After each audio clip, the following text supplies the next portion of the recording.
धन्यवाद दयानिधि जी। आ रही है आवाज़ ठीक दयानिधि? श्रद्धेय गुरुवर बिहारी लाल साहू जी, प्रोफेसर मोहन जी, राजकुमार जी, डॉक्टर मोहन साहू जी, महाविद्यालय के प्राचार्य कल्पना जी, दयानिधि सा अंतर्यामी साहू जी और इस आभासी मंच में उपस्थित महानुभाव, पुनर्जागरण, स्वच्छंदतावाद और मानवतावादी दृष्टि पर प्रोफेसर मोहन जी ने और बिहारी लाल साहू सर ने और राजकुमार जी ने बहुत कुछ कह दिया है। लगभग सभी बातें आ गई हैं उनके व्याख्यानों में और अधिक कुछ कहने की आवश्यकता नहीं महसूस हो रही है, लेकिन फिर भी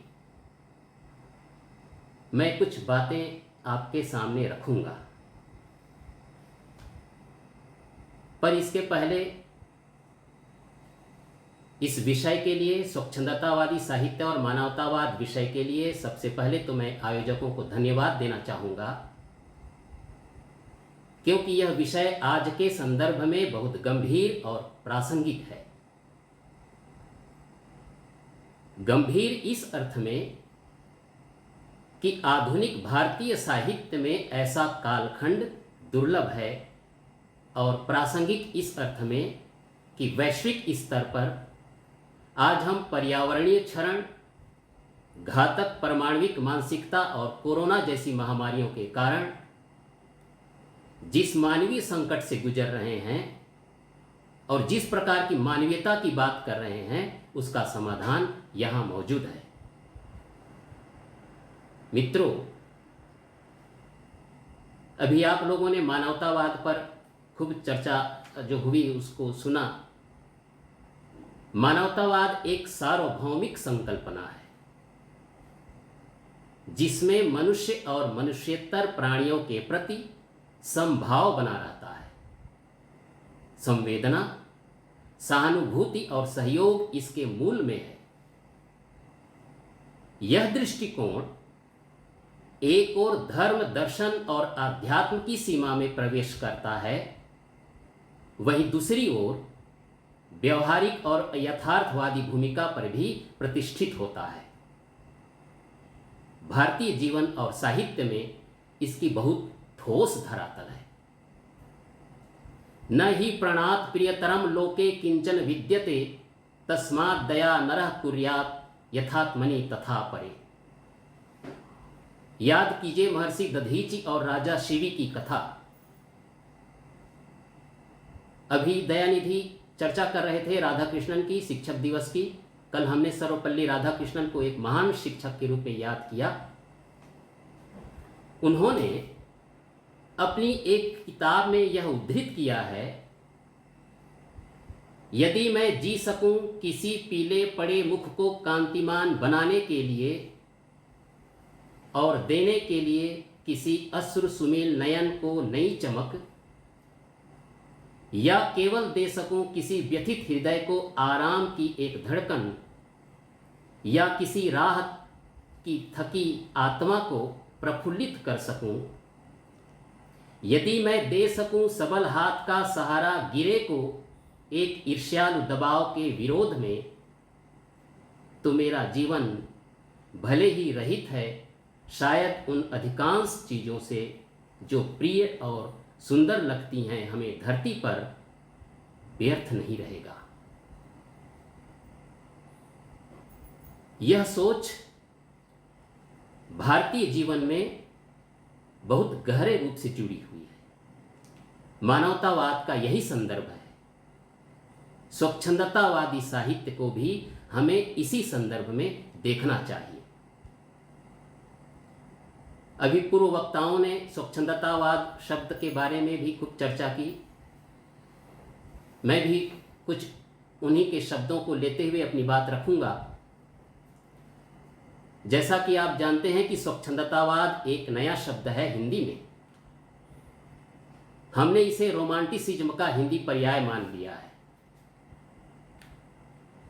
माना जाता है कि यूरोप में रोमांटिक धारा का प्रारंभ हुआ कवि होमर से,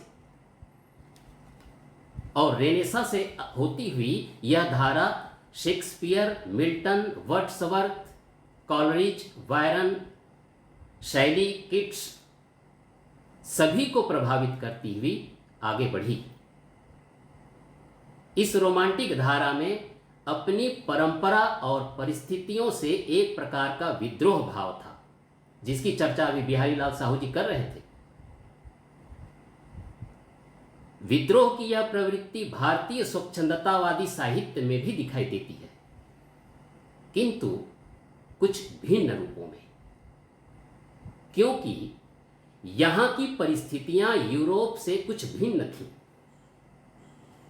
दूसरी बात यह कि यूरोप में 14वीं शताब्दी से लेकर 17वीं शताब्दी तक, यानी लगभग 300 वर्षों तक, जो पुनर्जागरण युग आया, जिसे रेनेसां कहा जाता है, जिसकी चर्चा राजकुमार जी भी कर रहे थे, वह एक उदार सांस्कृतिक आंदोलन था। और उस आंदोलन के परिणाम स्वरूप साहित्य में और राजनीति में क्रांतिकारी बदलाव आए और एक नए मानववाद का जन्म हुआ। विज्ञान और औद्योगिक क्षेत्र में भी ऐतिहासिक परिवर्तन हुए, हमें इस बात को नहीं भूलना चाहिए। ध्यान दीजिए, इसी समय गैलीलियो ने घोषित किया कि पृथ्वी सूर्य की परिक्रमा करती है, और न्यूटन ने भी एक महत्वपूर्ण सिद्धांत दिया, गुरुत्वाकर्षण का। इन सिद्धांतों और धारणाओं से धार्मिक कट्टरता को भारी धक्का लगा। यूरोपीय दृष्टि से यह आधुनिक युग का ही शुभारंभ था। वैज्ञानिक खोज की इस कड़ी में और इसके लगभग 250 वर्षों बाद डार्विन ने जीव उत्पत्ति पर विकासवाद का सिद्धांत दिया, जिसका प्रारंभ में खूब विरोध हुआ और यहां तक कहा गया उनको कि यह ईश्वर विरोधी है। किंतु शीघ्र इस मानव विकास के सिद्धांत को स्वीकार किया गया। इन सब के परिणाम स्वरूप मानव संबंधों और मानव मूल्यों पर नए सिरे से विचार किया गया।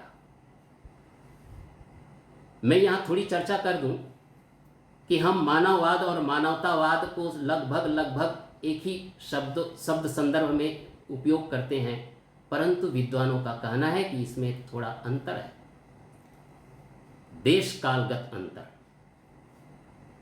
किंतु व्यापक स्तर पर दोनों में लोक कल्याण का भाव निहित है। मैं इसी को ध्यान में रख रहा हूं। खैर, मैं बात कर रहा था पुनर्जागरण की। पुनर्जागरण के इस संदर्भ में 18वीं शताब्दी में हुए फ्रांसीसी क्रांति को भी हमें समझना चाहिए, क्योंकि स्वच्छंदतावाद के उदय में इसकी महत्वपूर्ण भूमिका रही है। इस समय वहां स्वतंत्रता, समानता और बंधुत्व का जो नारा बुलंद किया गया, उसका प्रभाव न केवल राजनीति पर पड़ा, बल्कि धर्म और साहित्य भी उससे प्रभावित हुए। कहना चाहिए कि इसने संपूर्ण मानव इतिहास को प्रभावित किया। मैं इन सब के विस्तार में नहीं जाना चाहता, लेकिन इतना अवश्य कहना चाहूंगा कि इसका प्रभाव भारतीय राजनीति पर पड़ा। यह संक्रमण काल था, लेकिन यह सुखद संयोग रहा कि इस संक्रमण काल में प्रायः सभी भारतीय भाषाओं के रचनाकारों ने भारतीय सांस्कृतिक पृष्ठभूमि में अपनी रचनाशीलता का परिचय दिया, जिसकी चर्चा अभी मोहन जी कर रहे थे, बिहारी लाल साहू जी कर रहे थे। बंगला में बिहारी लाल चक्रवर्ती, रविंद्रनाथ ठाकुर, उड़िया में गंगाधर मेहर, बैकुंठनाथ पटनायक, असमिया में लक्ष्मीनाथ बेजबरुआ, जतीन्द्रनाथ द्वारा, मलयालम में वल्लतोल जी शंकर कुरुप, तेलुगु में राय प्रोलु सुब्बाराव शिवशंकर शास्त्री, कन्नड़ में B.M. श्रीकंठट्य दत्तात्रेय रामचंद्र बेंद्रे, मराठी में केशवसुत, भास्कर रामचंद्र तांबे आदि। अब देखिए, ये सारे के सारे इन सभी स्वच्छंदतावादी कवियों की रचनाओं में प्रेम, सौंदर्य भावना और आध्यात्मिक मानवतावादी दृष्टि विद्यमान है।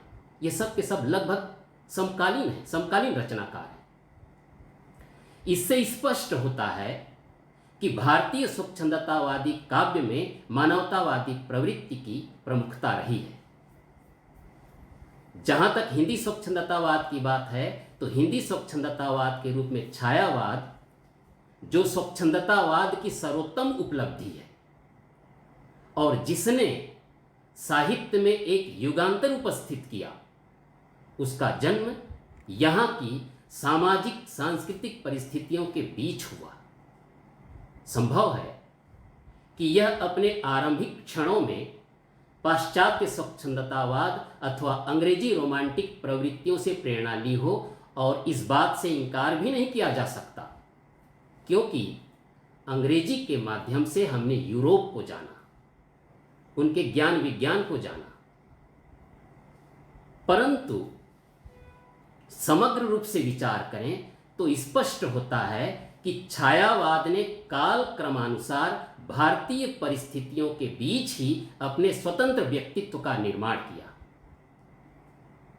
भारतीय नवजागरण के अग्रदूत, जिनकी चर्चा इस मंच पर खूब हुई है, राजा राम मोहन राय, दयानंद सरस्वती, रामकृष्ण परमहंस, विवेकानंद, तिलक, कविंद्र रविंद्र, श्री अरविंद और गांधी जी, इन सब की भूमिका तथा इनका व्यक्तित्व इस संदर्भ में महत्वपूर्ण है। इन्होंने सामाजिक रूढ़ियों और बुराइयों और मृत प्राय परंपरा के बदले एक उदारवादी दृष्टि को अपनाया और नई सांस्कृतिक चेतना और मानव मूल्यों को महत्व दिया। विवेकानंद ने धर्म दर्शन की नई व्याख्या की और उसे अपने समय संदर्भ से जोड़ा।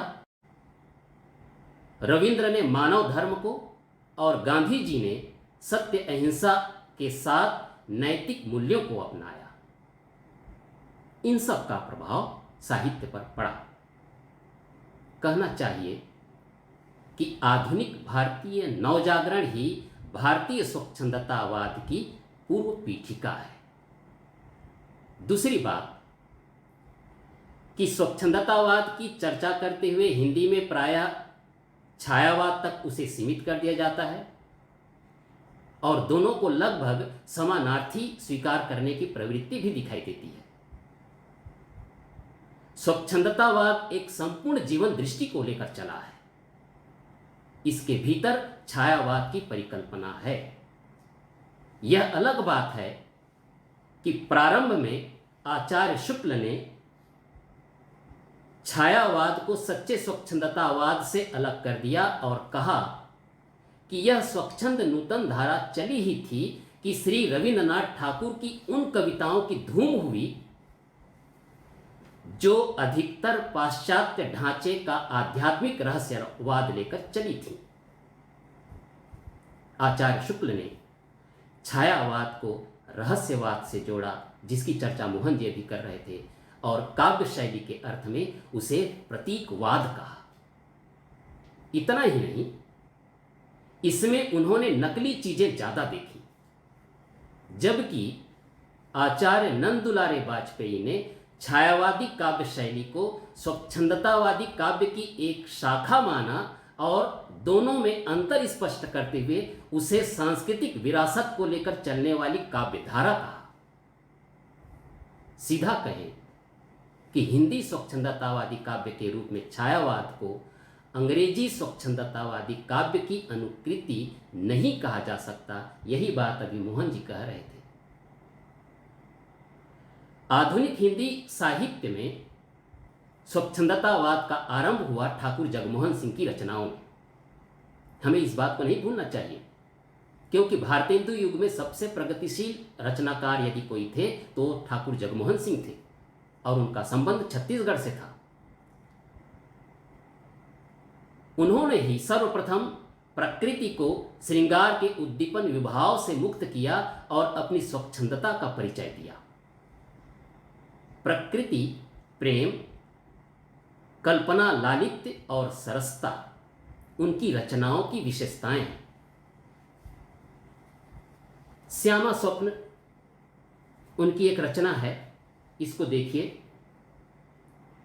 तरुण अरुण सम हेम विभूषित, दूषित नहीं को भांति, वेदी लसत विदुर फटिकमय सलिल तीर लस पाती, जहां पुरैन के हरित पात बिच पंकज पाति सुहाई, मनुपन्नन के पत्र पत्र पै कनक सुमन छवि छाई, नील पीत जल जात पात पर विहंग मधुर सुर बोलें, मधुकर माधवी मदन मत मन मैन अक्षर से डोलें।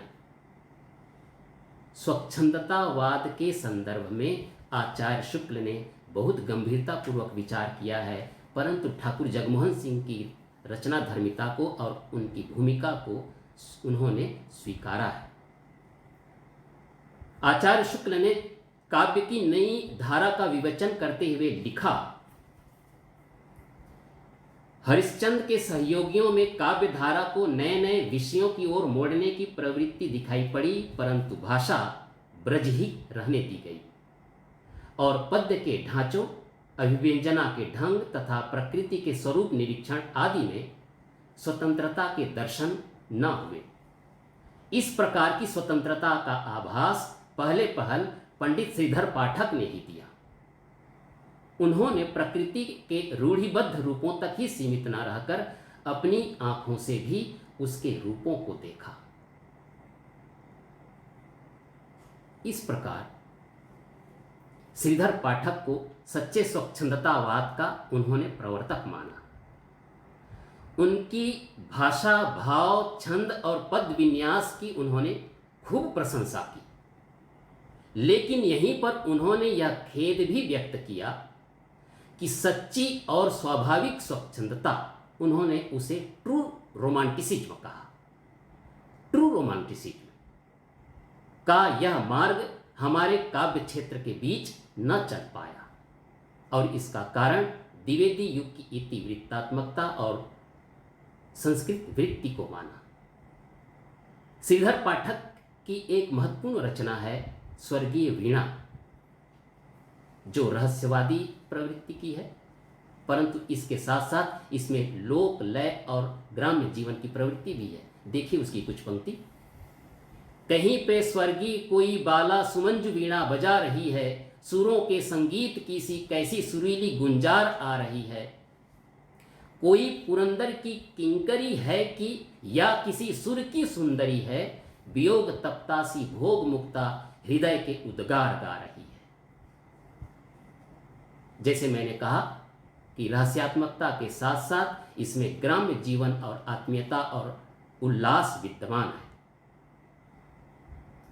खड़ी बोली के शैशव काल में ऐसी सुबोधता और सहजता के साथ मानवतावादी दृष्टि सच्चे स्वच्छंदतावादी प्रवृत्ति का ही परिचायक है। स्वच्छंदता की यह प्रवृत्ति आगे चलकर राम नरेश त्रिपाठी, मैथिली शरण गुप्त, लोचन प्रसाद पांडे, मुकुरधर पांडे, राय देवी प्रसाद पूर्ण, जयशंकर प्रसाद, रूप नारायण पांडे, सियाराम शरण गुप्त, सुमित्रा नंदन पंत, निराला आदि की रचनाओं में दिखाई देती है। राम नरेश त्रिपाठी की 3 महत्वपूर्ण रचना है मिलन, पथिक और स्वप्न। इसमें मानव हृदय की एक स्वाभाविक प्रक्रिया व्यंजित है। इसमें उन्होंने आध्यात्मिक दृष्टि के साथ लोक की पीड़ा को जोड़ा और यही उनकी सबसे बड़ी विशेषता थी। देखिए, मैं ढूंढता तुझे था जब कुंज और वन में, तू खोजता मुझे था तब दीन के वतन में। मेरे लिए खड़ा था दुखियों के द्वार पर तू, मैं बाट जोहता था तेरी किसी चमन में। तू रूप है किरण में, सौंदर्य है सुमन में, तू प्राण है पवन में, विस्तार है गगन में। हे दीन बंधु ऐसी प्रतिभा प्रदान कर तू, देखूं तुझे दृगों में, मन में और वचन में। कठिनाइयों दुखों का इतिहास ही सुयश है, मुझको समर्थ कर तू बस कष्ट के सहन में। दुख में न हार मानूं, सुख में तुझे न भूलूं, ऐसा प्रभाव भर दे मेरे अधीर मन में, ऐसा प्रभाव भर दे मेरे अधीर मन में। मुकुटधर पांडे भी यही कहते हैं। सरल स्वभाव कृषक के हल में, श्रम सीकर से सिंचित घन में, तेरा मिला प्रमाण खोज में हुआ वृथा हैरान। स्पष्ट है कि इन कवियों ने मानव सेवा को ही ईश्वर भक्ति की परिकल्पना की, मानव सेवा में ईश्वर भक्ति की परिकल्पना की। यही बात कविंद्र रविंद्र के यहां आप देख पाएंगे। दीन दुखियों के प्रति ऐसा करुणा भाव सभी स्वच्छंदतावादी कवियों के यहां विद्यमान है। इन्होंने जो दीनहीन पीड़ित निर्बल मैं हूं उनका जीवन संबल कहकर निर्धन निर्बल और सामान्य जन को काव्य का विषय बनाया, जबकि रीतिकालीन कवियों ने उच्च वर्ग को और उनके सुख वैभव को काव्य का विषय बनाया था। उनके लिए, रीतिकालीन कवियों के लिए पुरुष तो मात्र नायक थे और नारियां मात्र नायिकाएं। यही कारण है कि स्वच्छंदतावादी काव्य में रीतिकालीन साहित्य की सामंती परंपराओं के विरुद्ध विद्रोह का भाव था। निश्चित ही मानवतावाद के आदर्श ने स्वच्छंदतावादी कवियों के हृदय में पीड़ितों के प्रति समानुभूति की प्रतिष्ठा की। बीच में किसी की आवाज आ रही है, मैं थोड़ा डिस्टर्ब हो रहा हूं, म्यूट करिए उसको। मित्रों, स्वच्छंदतावादी कवियों ने जीवन के भाव अभाव, सुख दुख, आशा आकांक्षा, हर परिस्थिति और हर क्षेत्र को सर्वोपरि माना है। उनके चिंतन लोक में प्रकृति, ईश्वर और मानव सब एकाकार है। वे आत्माभिव्यक्ति के माध्यम से आत्म प्रसार करते हुए समाज की संकीर्णताओं और विभीषिकाओं को मिटाना चाहते थे और एक शोषण मुक्त समाज का निर्माण करना चाहते थे। निराला ने कहा, ताल ताल सेरे सदियों के जकड़े हृदय कपाट, खोल दे कर कर कठिन प्रहार। कामायनी में प्रसाद जी ने वर्ग संघर्ष की ओर संकेत करते हुए कहा, यह अभिनव मानव प्रजा सृष्टि, द्वैता में लगी निरंतर ही वर्णों की करती रहे वृष्टि, अनजान समस्याएं गढ़ती रचती हो अपनी ही विनष्टि। वस्तुतः ये स्वच्छंदतावादी कवि प्रेम और आदर्श का साम्राज्य चाहते थे और एक ऐसे समाज की परिकल्पना कर रहे थे जहां मानवता की विजय हो, विजयिनी मानवता हो जाए। इसी स्वर में पंत जी ने कहा कि सुंदर है विहग सुमन सुंदर, मानव तुम सबसे सुंदरतम। इन समस्त भावनाओं की चरम परिणति प्रसाद जी की इन पंक्तियों में हम देख सकते हैं। कामायनी की यह पंक्ति, औरों को हंसते देखो मनु, हंसो और सुख पाओ, अपने सुख को विस्तृत कर लो, सबको सुखी बनाओ। बंधन मुक्ति अथवा स्वतंत्रता की कामना के पीछे भी यही भाव था। जिस स्वतंत्रता की बात हम करते हैं छायावाद के संदर्भ में, महादेवी वर्मा कहती हैं, अचल हिमगिरी के हृदय में आज चाहे कंप होले, या प्रलय के आंसुओं में शून्य अलसित व्योम रोले, पर तुझे है नाश पथ पर चिन्ह अपने छोड़ जाना, जाग तुझको दूर जाना। कहन ठंडी सांस में अब भूल वह जलती कहानी, आग हो उर में तभी दृग में सजेगा आज पानी, है तुझे अंगार सैया पर मृदुल कलियां बिछाना, जाग तुझको दूर जाना, जाग तुझको दूर जाना। इस देश प्रेम में ही मानव प्रेम निहित है। प्रेम और स्वच्छंदता, राष्ट्रीयता और मानवतावादी चिंतन का यह स्वर आगे भी सुनाई पड़ा। बाल कृष्ण शर्मा नवीन, रामधारी सिंह दिनकर की रचनाएं इस बात के प्रमाण हैं। कुरुक्षेत्र में दिनकर कहते हैं, ऊपर सब कुछ शून्य शून्य है, कुछ भी नहीं गगन में। हे भरत पुत्र, जो कुछ है वह है इस मिट्टी में, इस जीवन में। मिट्टी और जीवन को समझना समाज और संस्कृति को समझना है, अपने को समझना है, अपनों को समझना है, मानव को समझना है, मानव मूल्यों को समझना है, मानवता को समझना है।